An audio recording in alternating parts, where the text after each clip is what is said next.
4 से एकदम सीधा 46 पर जाना, ये जो दिखाता है, ये दिखा रहा है कि भाजपा अब नया ट्रेंड एक शुरू कर दिया है कि भाजपा का छोटे से छोटा चुनाव भी कहीं प्रदेश में देश में होगा तो भाजपा का नेतृत्व उसको गंभीरता से लेता है और जिस चीज को गंभीरता से लिया तो फिर हर चैलेंज को स्वीकार करता है। अब ये एक नया ट्रेंड है कि ओवैसी के गढ़ में पहले ही चुनाव में दिखा दिया भाजपा ने कि हम एक चुनाव में स्वीप करते हैं तो सीधा 46 पर आते हैं। सीधा आप समझिए इस चुनाव के रिजल्ट के बाद भाजपा सेमीफाइनल में पहुंच गई है। नमस्कार, स्वागत है आपका हमारे चैनल पे। हम बात करते हैं हैदराबाद म्युनिसिपल कॉरपोरेशन के चुनाव की और जिस तरह से भारतीय जनता पार्टी को वहाँ पर अप्रत्याशित जो है विजय हासिल हो रही है और एक प्रकार से भारतीय जनता पार्टी ने अपने दक्षिण का द्वार खोल दिया है और जिस तरह से जो ओवैसी थे वो ओवैसी के गढ़ में बहुत बड़ी सेंध है। जो ओवैसी चुनाव प्रचार के दौरान इस तरह से बौखला रहे थे, वो कहते हैं कि भारतीय जनता पार्टी का इतना बड़ा जमवाड़ा जो यहाँ पे हो रहा है, प्रधानमंत्री ऐसे लग रहा है कि जैसे कि यहाँ पे जो है वज़ीर आज़म का चुनाव हो रहा है, ये लोग क्यों यहाँ पर आ रहे हैं। लेकिन एक बहुत बड़ी उपलब्धि यह है कि 10 गुना जो है बढ़त पे है भारतीय जनता पार्टी। एक तरफ से जैसे भारतीय जनता पार्टी के राष्ट्रीय अध्यक्ष से लेकर के गृह मंत्री और उत्तर प्रदेश के मुख्यमंत्री योगी आदित्यनाथ जी ने कहा था कि हम यहाँ पे मेयर हमारा बनेगा, लेकिन वो मेयर तो बनने का नहीं बन रहा है। अभी समीकरण ऐसे बन रहे हैं, लेकिन पार्टी में बहुत बड़ी जो है एक खुशी की लहर है। हमारे साथ जुड़ रहे हैं राजनीतिक विश्लेषक से पवन त्यागी जी। सर, आपका बहुत बहुत स्वागत है। सर, आपको देखा होगा कि जैसे कि बहुत बड़ी जीत जो है 10 गुना जो है जीत जो है भारतीय जनता पार्टी को जो मिल रही है वहाँ पर, लेकिन अभी भी मेयर के जो है जैसे उन्होंने बोला था कि हमारा मेयर बनेगा, उससे तो दूर ही लगता है, लेकिन फिर भी बहुत ज़्यादा जो भारतीय जनता पार्टी में उत्साह है और खुशी है। तो आपको क्या लगता है कि अब आगे आने वाले समय में दक्षिण के जो द्वार खुल रहे हैं तो उसमें क्या भारतीय राजनीति में, भारतीय जनता पार्टी की राजनीति में किस तरह से प्रभाव पड़ेगा और ये मेयर कैसे बनाएंगे? देखिए, ये तो सब लोग जानते थे कि जो पहली बार चुनाव इसके पहले हुआ है वहाँ पर टीआरएस की 99 सीट उनको मिली थी और जो एआईएम है ओवैसी की उस 44। तो अब आप समझिए कि कितना बड़ा समीकरण था और भाजपा के खाते में केवल 4 सीट थी।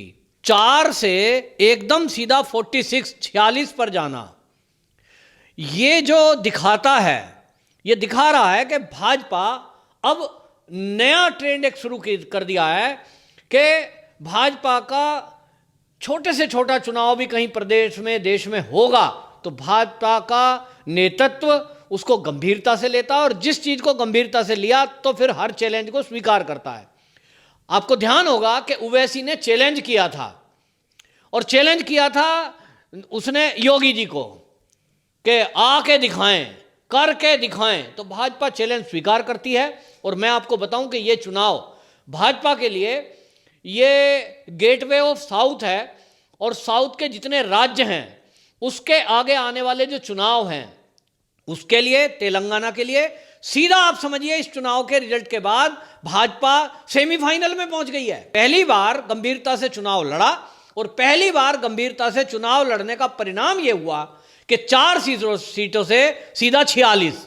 तो अब आप समझिए ये तो पहला चुनाव गंभीरता वाला है। नेक्स्ट चुनाव जो भी होगा, चाहे विधानसभा, चाहे वो राज्यसभा का हो, चाहे वो और कोई चुनाव लोकसभा का होगा, जब ये नेतृत्व पूरे प्लानिंग के साथ उस चुनाव को लड़ेगा तब आप समझिए साउथ के राज्यों में क्या होगा। सीधा सीधा एक ही इसका उत्तर है कि भगवा लहराएगा सारे स्टेटों में और विकल्प मिलेगा वहां के लोगों को, जैसा कि यहां देखने में आया।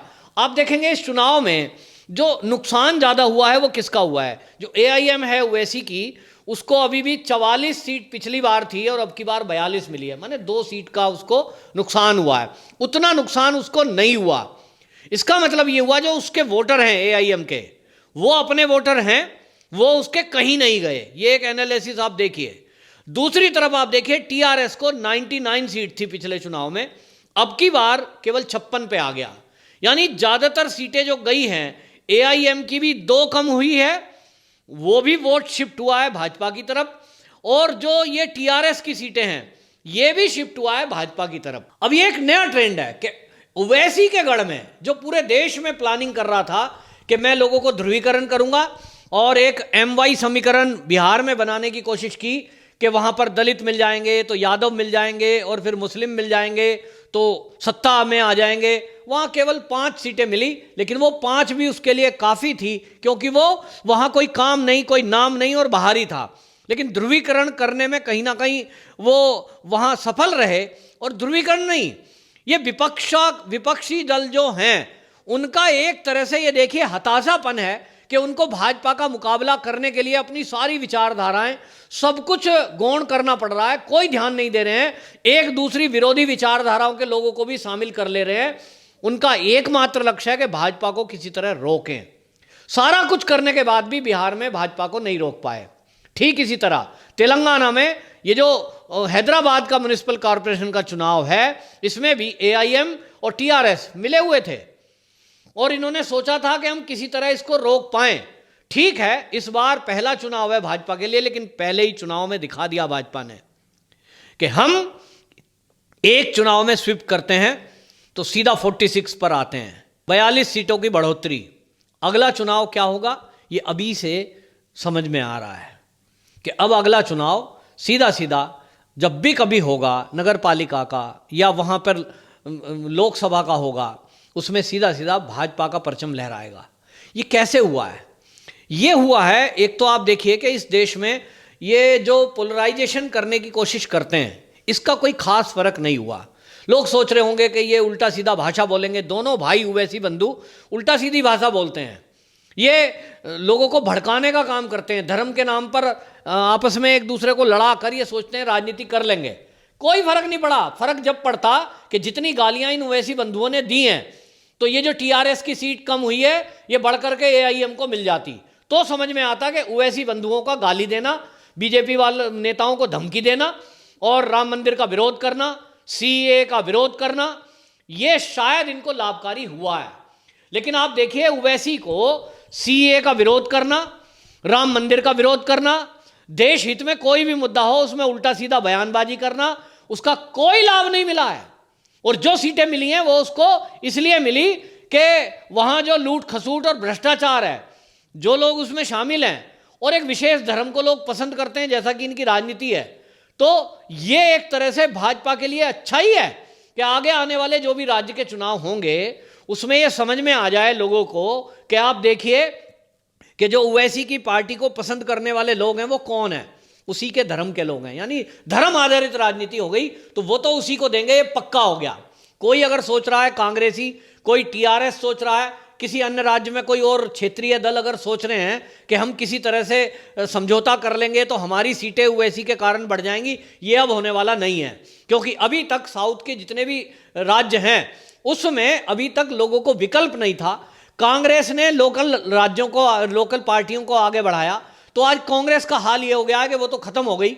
और जो क्षेत्रीय दल हैं उनको भी भ्रष्टाचार और इस तरह की तुष्टीकरण की नीति के कारण लोग पसंद नहीं कर रहे हैं। और इसलिए लोगों ने इस बार ये चुनाव में दिखा दिया कि आप जो ये गठजोड़ करते हो, बेमेल गठजोड़, ओवैसी से कोई विचारधारा नहीं मिलती, ओवैसी हमेशा मंदिर का विरोध करेगा, ओवैसी हमेशा देश के हित में जो भी काम होंगे उसका विरोध करेगा, और उसके बावजूद भी ये क्षेत्रीय दल उसको साथ लेंगे या उसका साथ देंगे।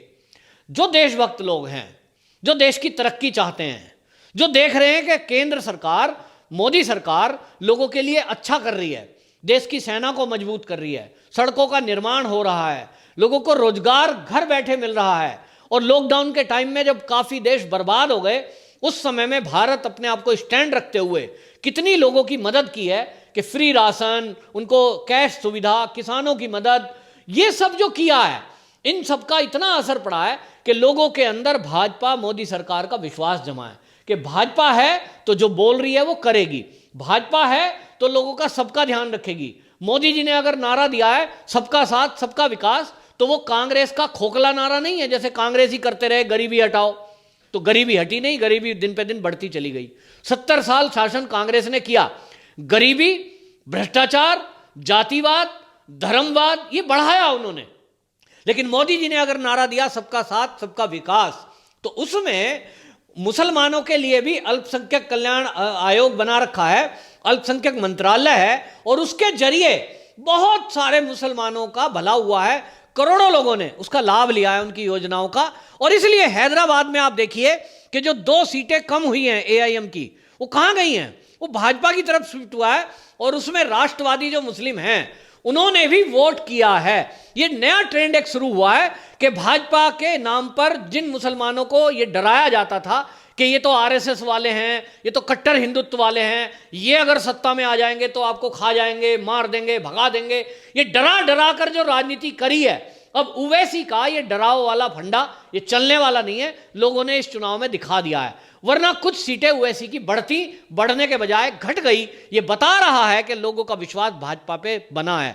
अब आने वाले आप देखिए महाराष्ट्र में अभी कुछ दिन बाद म्युनिसिपल कॉर्पोरेशन का चुनाव है, वहां बड़ी धमकी बड़ी राजनीति चलती है, देख लेंगे कैसे हो जाएगा। और शिवसेना को खास तौर पे कहना चाहूंगा क्योंकि शिवसेना वहां है, आगे आने वाला चुनाव आपके लिए खतरे की घंटी है, क्योंकि अब समझ लीजिए कि वहां कोई टिकने वाला नहीं है भाजपा के अलावा।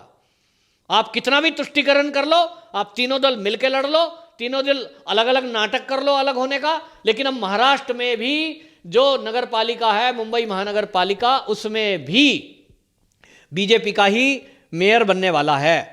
दूसरा इसका असर पड़ेगा पश्चिम बंगाल पर। पश्चिम बंगाल में दीदी बहुत दिनों से संघर्ष कर रही है, तरह तरह की उल्टी भाषा बोलती है, रोहिंग्याओं को बसाने की भाषा बोलती है। उन्होंने सोचा तुष्टीकरण के कारण लोग मुझे वोट दे देंगे, लेकिन अब वहां भी ये फंडा चलने वाला नहीं है। और ओवैसी को ये महत्व जो दिया गया है, उसके खिलाफ जो चैलेंज स्वीकार करते हुए भाजपा का शीर्ष नेतृत्व वहां गया है, तो वो उन्होंने बता दिया है कि यहां धर्म की राजनीति और जाति की राजनीति चलने नहीं दी जाएगी। यहां एक ही बात चलेगी, विकास। और विकास के मुद्दे पर भाजपा अगले सारे चुनाव लड़ेगी। निश्चित रूप से अगले जितने भी चुनाव होने हैं, भाजपा ही भाजपा का परचम उसमें लहराने वाला है। दक्षिण भारत में जिस तरह से भारतीय जनता पार्टी की बढ़त मिल रही है और जिस तरह से कांग्रेस ने अपना जो निहित स्वार्थ के लिए किस तरह से वहाँ पे क्षेत्रवाद और जातिवाद और धर्मवाद की राजनीति की है, कांग्रेस के अध्यक्ष जो है अपने पैतृक संसदीय सीट को छोड़ करके वायनाड जाते हैं। और आज देखिए हैदराबाद में क्या स्थिति हुई है। और सबसे बड़ी बात है कि आशान्वित इसलिए है सारा देश, इसलिए आशान्वित है कि क्योंकि हमारे सनातन धर्म की जो गंगोत्री है, जो दक्षिण भारत से निकलती है, जो आदि शंकराचार्य जहाँ केरल से पैदा होकर के जिन्होंने भारत के 4 मठों की स्थापना की है, अब ऐसा लग रहा है कि भारतीय जनता पार्टी इस तरह से जो है वहाँ पर पूरा का पूरा अपना धीरे धीरे करके पूरे दक्षिण को जो है अपने उसमें ले लेगी। और जिस तरह से आपने बताया कि किस तरह से इन लोगों ने तुष्टीकरण की राजनीति की, आज उसका सफाया हो रहा है। बहुत बहुत धन्यवाद आपको।